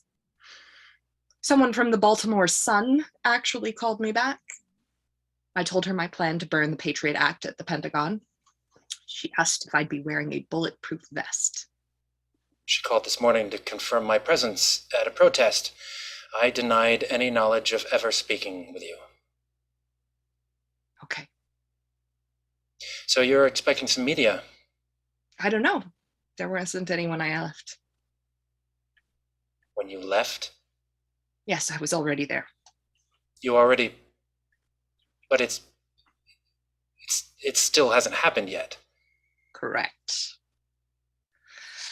I got in a cab and I went to the Pentagon, and then I got there And then I got in another cab, and then I left the Pentagon, and now I am here.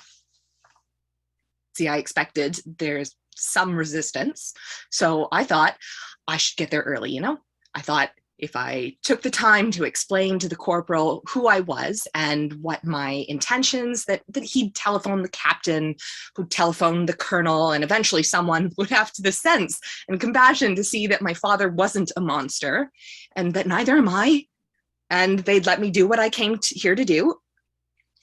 So then the corporal, he grips my arm with one hand and the other hand's on his holster, and he escorts me off the premises and says if I don't leave immediately, I'll be detained indefinitely. So this part of my plan isn't working out either. It's probably for the best. And not just for your sake. I don't think of myself as a coward or lazy or self-centered. But when I consider what I'd actually be willing to do to make any kind of difference against all this, I think I'd have less impact than a feather hitting a wall. I don't even feel like recycling anymore. Emily opens her bag and brings out a very old, very delicate piece of paper. What's that? Another statement? Yes. But this one's for both of us. He takes it. He left it to remember him by. McNamara opens the paper. Norman enters and sits in the car. Dearest Anne, for weeks, even months, I've been praying. This is his Please suicide. Just read it. I have been praying only that I be shown what to do.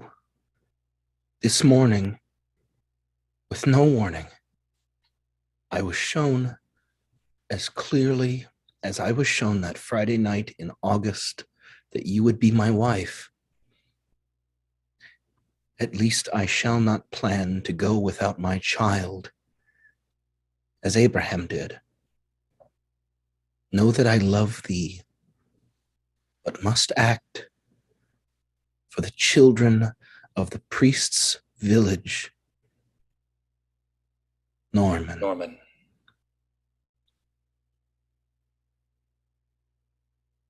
Abraham and Isaac. Correct. Why are you showing me this? In the next paragraph, Norman asks Anne to explain to Ben and Christina what their father had done. He asks her to explain his actions to my brother and to my sister. Not to me. He doesn't ask her to explain his death to me. Is it because he thought I'd be too young to understand it, or because he assumed I would never would have been there to hear it? McNamara returns the letter. Very sorry for your loss. Scene 23. On video, the motel room Emily self-records. The date timestamp reads November 2, 2001, 5:15 p.m. Emily sits, clutching a pillow. Hello, Dad. Hi. It's me, your daughter. It's almost time now. So I'm here to say goodbye. Scene 24. November 2, 2001, 5:18 p.m. McNamara is in his office in the midst of a television interview, facing a camera, listening through an earphone. Yes, Natalie, that's the book's point. That the U.S. should only be involved in multilateral... Yes, it would apply to Iraq, but we're not at war with Iraq, and I'm not going to speculate. McNamara adjusts his earphone. Ken, would you repeat that? My earphone is... Coalition. Got it. Coalition of the Willing. I heard something else. Continue. No, Ken, I don't agree. If this so-called consequence of the willing is to have any... No, I said coalition. Don't tell me what word I used, Ken. I know what word I used. Can I finish my sentence? When a majority of this coalition lists coconuts and vegetable oil as major exports, it's not much of a consequence, is it? I'm sorry. Coalition. You're getting in my head, Ken. Careful. Exchange. Thanks for the plug, Natalie. That was the purpose in writing the book, to lay out a plan for reducing the atrocities of the 20th century. I'm sorry? 20th? Are you sure, Ken? Fine, Ken, it doesn't matter. I meant 21st century. Reducing atrocity for the 21st century, not 20th century atrocities. Don't be a prick. Exchange. Well, can't you just bleep that part out? Can't you just, what do you call it, broadcast delay or something? Fine, Ken, I'm sorry for calling you a prick on national television, all right? You want me to apologize? There, I apologize for my inactions. Damn it, I mean, actions. Exchange. McNamara checks his watch. Excuse me, Natalie, could you tell me what time it is? I need to know when it's 5:20. My watch, it's completely unreliable. Sorry? It's 5:20 now. As in right now? Sorry, yes, continue. Exchange. Natalie, would it be all right to ask for a moment of silence? Yes, I'm serious. It's a private matter. Just a brief silence? As a personal favor? Fine. McNamara is asked a question. He raises a finger, signaling to wait. He raises his finger again.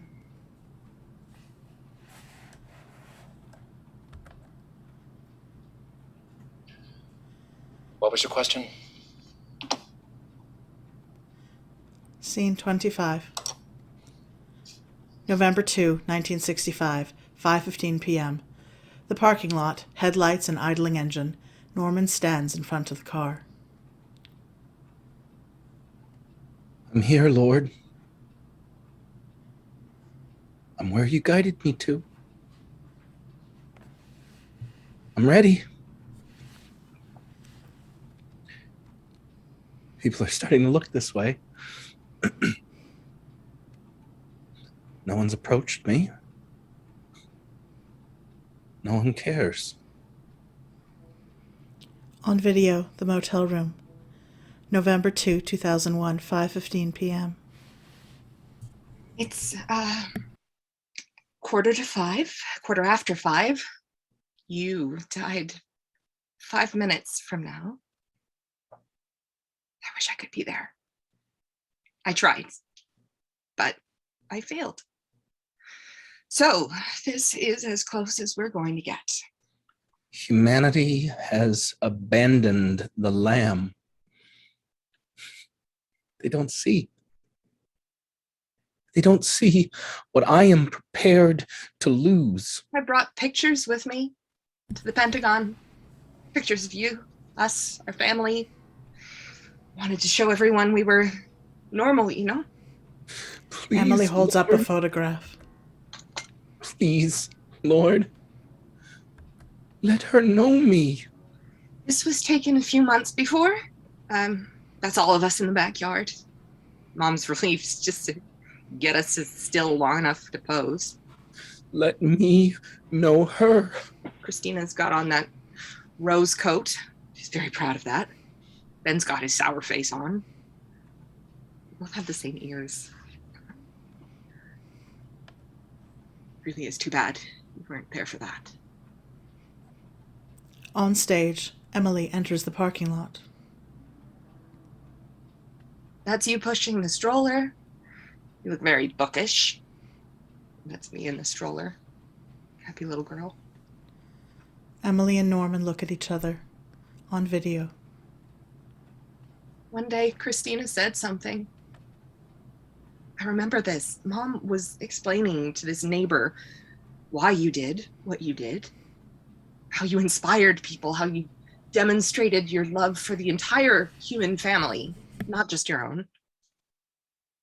And Christina, she was 9, she leans in and says, but he didn't stop the war.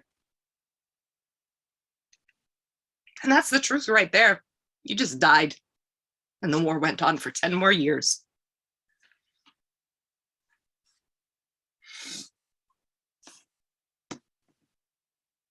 Hi. On video. I don't know why I'm doing this. I mean, I'm not really speaking to you. On stage. Am I speaking to you? On video. But if I'm not really talking to you, then why? On stage. Why does this feel so real? The video ends.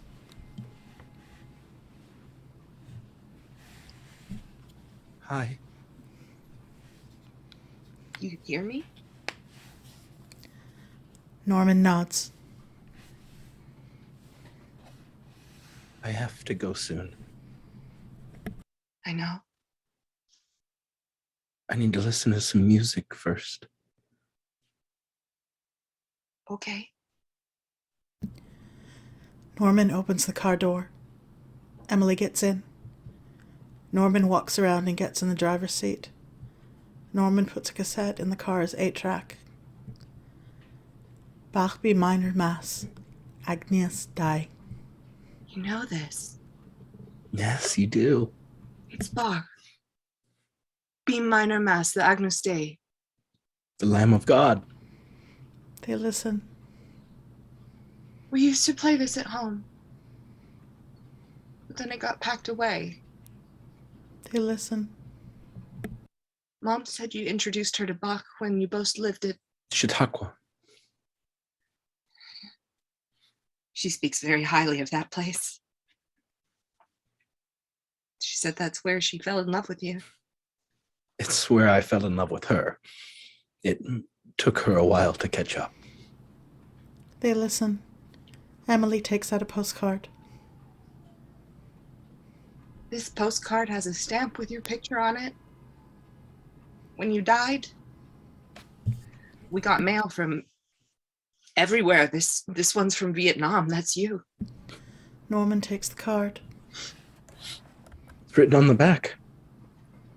Poem? It's in Vietnamese? What's it called? Emily, my child. Emily, my child. The night is falling. Tonight I cannot take you home.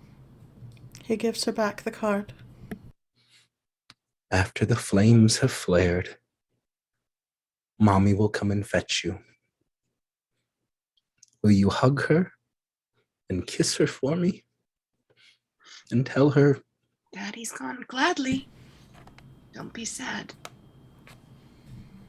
Norman turns off the music. This isn't real. Norman opens the car door. I'm not even here. I'm in a motel room. Norman steps out of the car. He walks around the car to the passenger side. I'm imagining this. I'm dreaming. Whatever I think I hear him say, that's only what I want to hear. He opens the passenger door. I love you, Emily. Norman collects the jug. He finds his spot. One last minute. 20 or so breaths. Emily exits the car. All that remains are a few simple gestures. A twist of the wrist to open a jam jar. Norman places the jug on the ground. He uncaps it. A lift of the arm. Raise a toast.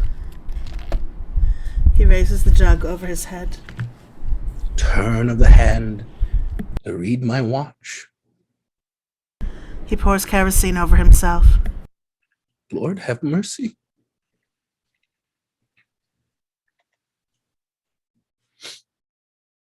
My last rays of sunlight on the top of my shoes.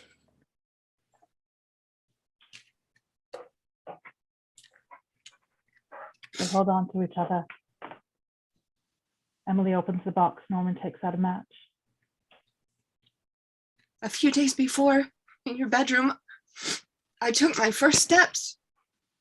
I walked to you, then to Mom, then back to you. You told Mom it will always be your happiest memory. It is.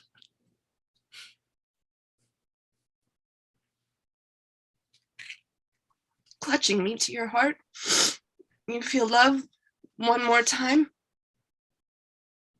Did you want me to be here?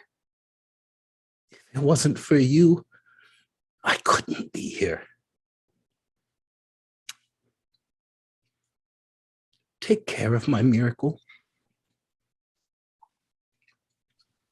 Our moment will happen. In 3, 2, A flick of the finger. 1. Let my life speak.